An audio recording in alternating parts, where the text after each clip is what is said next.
2014 மலேசிய தலைநகர் கோலாலம்பூரிலிருந்து சீன தலைநகர் பெய்ஜிங்கை நோக்கி 239 பயணிகளுடன் மலேசிய ஏர்லைன்ஸான போயிங் 777 நைட்டு 12:41க்கு புறப்பட்டது. பெய்ஜிங்கை நோக்கி போயிட்டு இருந்த விமானம் 1:22 அளவுல சவுத் சீனா சீக்கு மேல பறந்துட்டு இருந்துச்சு. அப்போ திடீர்னு அங்கிருந்து லெஃப்ட் டைரக்ஷன்ல திரும்பி விமானம் பறக்க ஸ்டார்ட் ஆச்சு.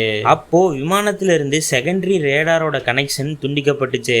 பின்னர் தொடர்ச்சியா லெஃப்ட் டைரக்ஷன் நோக்கி விமானம் இந்திய பெருங்கடலை நோக்கி பறந்துட்டு இருந்துச்சு. சரியா இரவு 2:22 அப்போ விமானத்திலிருந்து அனைத்து ரேடார்களும் துண்டிக்கப்பட்டுச்சு.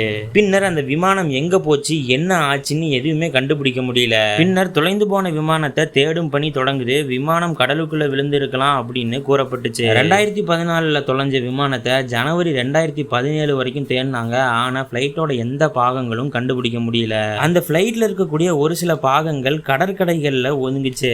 ஆனா முழுமையா பிளைட்டுக்கு என்னாச்சு, அந்த பிளைட்ல பயணிச்ச 250 பயணிகள் என்ன ஆனாங்க அப்படிங்கிறது இது வரைக்கும் தெரியல. அந்த பிளைட்டுக்கு என்ன நடந்திருக்கும் அப்படிங்கிறத பத்தி மறக்காம கமெண்ட் செக்ஷன்ல கமெண்ட் பண்ணுங்க.